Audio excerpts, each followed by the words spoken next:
Hello students, welcome back to all SST classes of RDS group of school. This video is for class 6. Today I will continue chapter 3, What is Government, part 3 in civics. So let's start next topic of this chapter. We have already discussed in a previous day levels of the government. So there are 3 levels of the government: national level, state level and local level government. And today types of government, who gives the government this power to make decisions and enforce laws. So how to ensure that enforces of laws and how to apply in country, means levels of the government like national level, local level and state level. So who gives the government this power to make decisions and enforce laws? तो जो government होती है, government को इन enforce laws को apply करने के लिए, means laws को अप्लाई करने के लिए और डिसीजंस जो लिए जाते हैं उसकी पावर कौन देता है? So the answer is to this question depends on the type of government. ये इसका आंसर है कि जो डिपेंड करता है, ये गवर्नमेंट की टाइप पर डिपेंड करता है जो इस देश में है. इन अ डेमोक्रेसी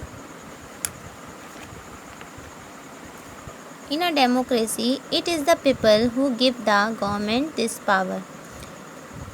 तो ये जो गवर्नमेंट है, गवर्नमेंट को ये पावर कौन देता है? पीपल देते हैं. They do this through elections in which they vote for particular persons and elect them. Means ये इलेक्शंस के थ्रू पर्टिकुलर पर्सन को ये लोग सेलेक्ट करते हैं, इलेक्ट करते हैं. Then they will give the powers and form the government. Once elected, एक बार इलेक्ट होने पर these persons from the government, वो पर्सन गवर्नमेंट में होते हैं. In a democracy, the government has to explain its actions and defend its decisions to the people. और एक democratic country में, in a democracy means republic or freedom, means this is free of the country.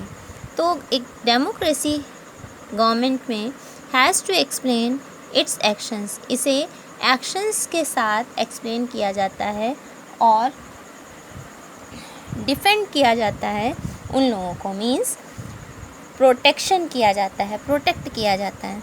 Another form of government is monarchy, और एक another form जो है इस government की वो है मोनार्की. मोनार्की मीन्स रूलर और किंग, मीन्स किसी भी एक व्यक्ति के द्वारा जब किसी भी रीजन में या किसी भी पर्टिकुलर कंट्री में रूल किया जाता है तो वो एक मोनार्की कंट्री कहलाती है. तो द मोनार्क, किंग और queen has the power to make decisions, इनके पास पावर होता है डिसीजंस लेने का जो कि गवर्नमेंट को चलाती है. द मोनार्क में have a small group, monarch एक स्मॉल ग्रुप है, किसका? लोगों का. टू डिस्कस मैटर्स, जहाँ पर मैटर्स को डिस्कस किया जाता है with, but the final decision making power remains with the monarch. Discuss तो होते हैं मैटर्स, बट जो फाइनल डिसीजन मेकिंग है की पावर है वो मोनार्क के साथ की जाती है, अनलाइक इन अ डेमोक्रेसी. और ये जो मोनार्की की बात हो रही है, ये पर्टिकुलर एक डेमोक्रेटिक कंट्री की बात हो रही है, न कि किसी ऐसी कंट्री की जहाँ पर रियल में किंग और क्वींस होते हैं. किंग एंड क्वींस को हम भी मानते हैं, बट क्या है कि हम एज आ प्राइम मिनिस्टर और प्रेसिडेंट को, वो भी एक किंग का ही वे हैं, but this is the form of these are formed by the government. And unlike in a democracy, kings and queens do not have to explain their actions or defend the decisions they take. और democracy में Kings और queen's जो होते हैं वो इन actions को defend नहीं करते हैं, ना ही कोई डिसीजन लेते हैं। Is that clear class? Okay, so next topic is democratic governments. India is a democracy, India एक डेमोक्रेटिक कंट्री है। This achievement is the result of a long, इसका जो रिज़ल्ट है अचीवमेंट का वो बहुत ही लॉन्ग है एंड इवेंटफुल स्ट्रगल के बाद इंडिया के जो पीपल हैं, इंडियन पीपल को ये अचीवमेंट मिला है। They are other places in the world where people have also struggle to have democracies, और अदर प्लेसेस, वर्ल्ड के अदर प्लेसेस में जहाँ पर लोग हैं वो इस डेमोक्रेसी के लिए स्ट्रगल कर रहे हैं, मीन्स किया है उन्होंने। Who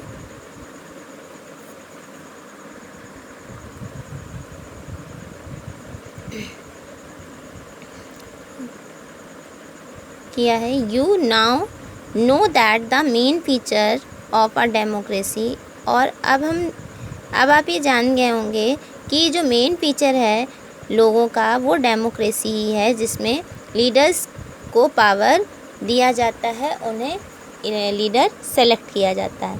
so in a sense a democracy, इसलिए डेमोक्रेसी के सेंस के अकॉर्डिंग जो रूल किया जाता है बाय द पीपल के थ्रू ही किया जाता है।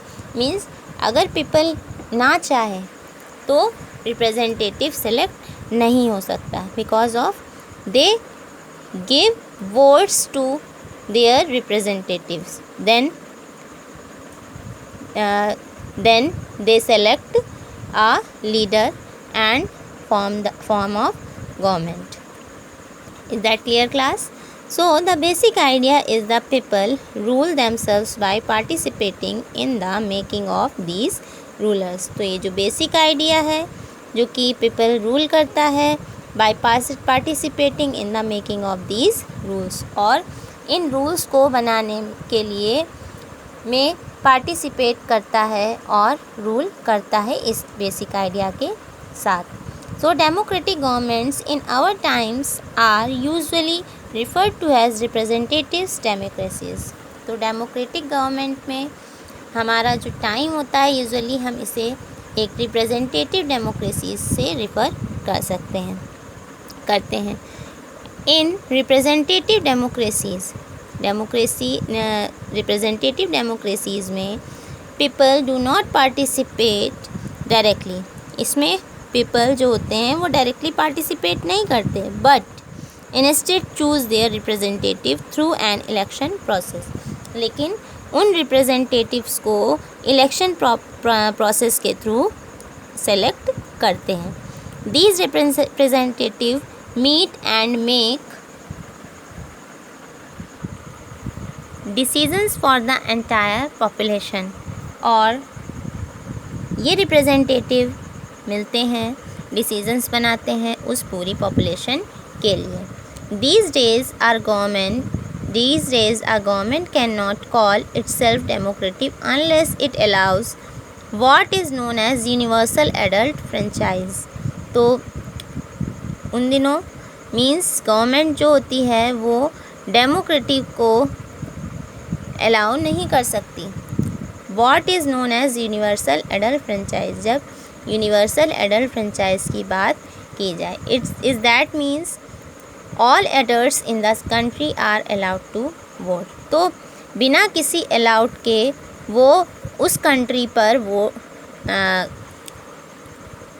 रूल नहीं कर सकती, क्योंकि इसमें जितने भी एडल्ट पर्सन होते हैं जिनकी एज 18 ईयर्स से अबव और 18 ईयर्स होती है वो वोट दे सकते हैं। But it was not always like this, लेकिन ये हमेशा ऐसा नहीं हो सकता। Can you believe that there was a time when governments did not allow women and poor to participate in elections. तो जो गवर्नमेंट ये अलाउ करती है वुमेन और पुअर पार्टिसिपेट को इलेक्शन में कर सकती है, ठीक है। And in their earliest forms government, but earliest form of government में ओनली मेन को ही पावर दी गई थी वोट देने की। who owned property and were educated, जो जिनके पास खुद की प्रॉपर्टी होती थी और वो एजुकेटेड होते थे, सिर्फ वही वोट दे सकते थे. बट इन प्रेजेंट टाइम ऐसा कुछ भी नहीं है. The poor, the property less and the uneducated were not allowed to vote. और जो गरीब होते थे, जो प्रॉपर्टी लेस होते थे, जिनके पास कोई प्रॉपर्टी नहीं होती थी, और अनएजुकेटेड होते थे, उन्हें वोट के लिए अलाउ नहीं किया जाता था. The country was govern by the rules and regulations. तो कोई भी कंट्री जो होती थी वो रूल्स और रेगुलेशंस के अकॉर्डिंग गवर्न की जाती थी. That these few man made, जो कि लोगों के द्वारा बनाए जाते थे. इन इंडिया बिफोर इंडिपेंडेंस, हमारे भारत में इंडिपेंडेंस से पहले only a small minority was allowed to vote and they therefore came together to determine the fate of the majority. केवल स्मॉल माइनॉरिटीज़ को ही वोट देना अलाउड होता था. And therefore came together to determine the fate of the majority, और उनकी majority के साथ होता था. Several people including Gandhi ji were shocked at the unfairness. तो उस टाइम पर जो ये सारी चीज़ें इंक्लूड होती थी लोगों की, उससे गांधी जी बहुत शॉक्ड थे और इस अनफेयर प्रैक्टिस के सपोर्ट में नहीं थे. And they demanded that the all adults have the right to vote. और उन्होंने फिर ये डिमांड की कि सभी एडल्ट्स को वोट देने का अधिकार है. This is known as the universal adult franchise. So have you understand that democracy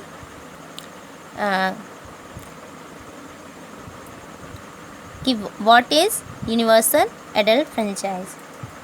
Then writing in the journal Young India in 1931, Gandhi ji said, journal young India में लिखा गया है, 1931 में लिखा गया था, और इसमें गांधी जी ने कहा था, I can not possibly bear the idea. मैं इस आइडिया को पॉसिबल अकेले मीन्स पॉसिबल नहीं कर सकता. That a man who has got wealth should have the vote. Means a man who has got, वो लोग या वो आदमी जिनके पास वोट है, वेल्थ होना चाहिए. But that a man who has got character. लेकिन मैन जो है उनके पास करेक्टर भी होना चाहिए. बट नो वेल्थ और literacy should have no vote. लेकिन वेल्थ नहीं है, लिटरेसी नहीं है, तो वोट नहीं होना चाहिए. और that man who works honestly, और जो लोग ऑनेस्टली वर्क करते हैं, by the sweet of the bro day in the day out, should have the vote for the crime of being a poor man. तो ये पुअर मैन के लिए vote देना एक क्राइम कहा जाता था. Is that clear class? So what is, tell me your this chapter is completed. Now tell me some questions about this chapter. Question number 1, list 3 reasons why do we need a government, and what were the problems faced by suffragettes in getting their demands fulfilled, and